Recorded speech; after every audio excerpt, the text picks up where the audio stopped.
it was great to be able to play for him, and I've said it before. I mean, he solidified my career.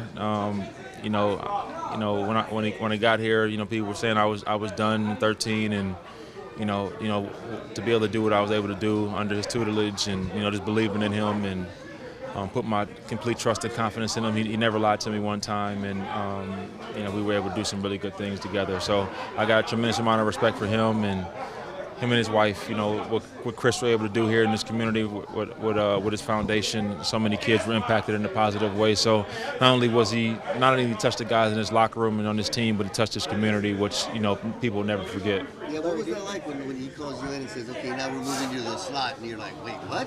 I've been living on the outside the whole time." He told me there was 100 balls a year in there, so I told him I'm good with that. Larry, he wasn't lying, right? No, he wasn't. Larry, with the way this offense is set up, do you feel like it matches up well with something that Todd Bowles might throw at you guys defensively?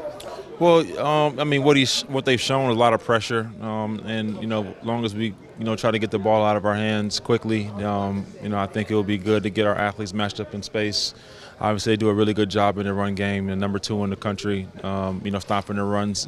That's something that we pride ourselves on, being able to run the football. We've done it very effectively the last few weeks, and it's going to be a real challenge, getting pushed with those 2 massive interior D linemen they have. And they got some outstanding pass rushers on the outside with Baird and Pierre-Paul, healthy. I mean, so they're going to present a lot of challenges for us, and we got to be able to capitalize when we do get pressures and, make the most of it.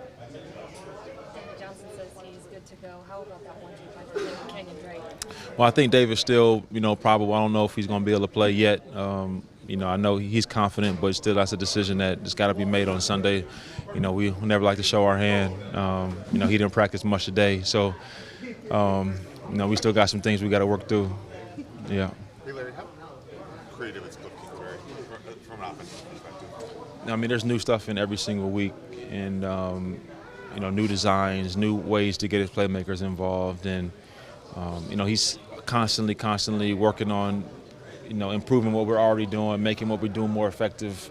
And, I just love the fact that you come in here on a Wednesday morning, you got to have your nose in the book, because there's going to be some things that are thrown at you that you haven't seen before.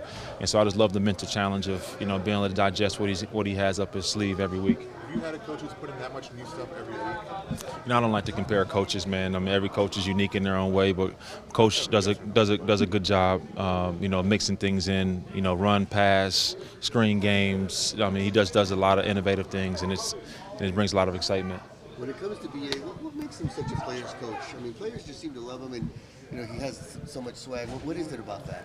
Well, I mean, he's like grandpa, you know what I mean? Like, he's got the lovable, the grandpa. I mean, you see the rough, tough exterior, the yelling on the sidelines, but, you get him off the field, he's just like, a really cool cat, man, a guy you like to sit down and have a beer with and talk ball. I mean, he's like everybody else, loves his kids, loves his grandchildren, just loves to compete, and, he comes from the old school Bear Bryant system. I mean, so he's hard-nosed, but he knows when to put his arm around you and tell you to love you, and he just expects his guys to go out there and fight and play hard, and and that's the same way Tampa's been playing.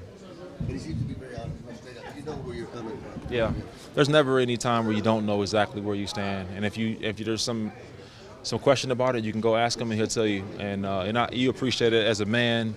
There's no gray area. You always know, and I think that as a football player, you appreciate that.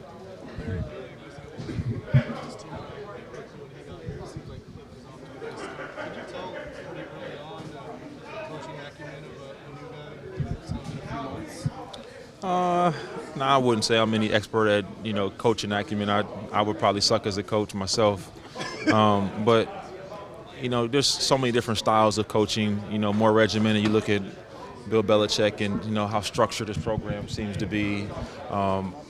Find a way to win, and you look at a team like St. Louis or Los Angeles, and Sean McVay. It seems like there's a lot of guys smiling, having fun, a lot of charismatic personalities, and they find a way to win. You see the same thing in Seattle. They've had the same success, more of a players kind of environment. So I don't think there's any one way to say, look, this is the only way to win.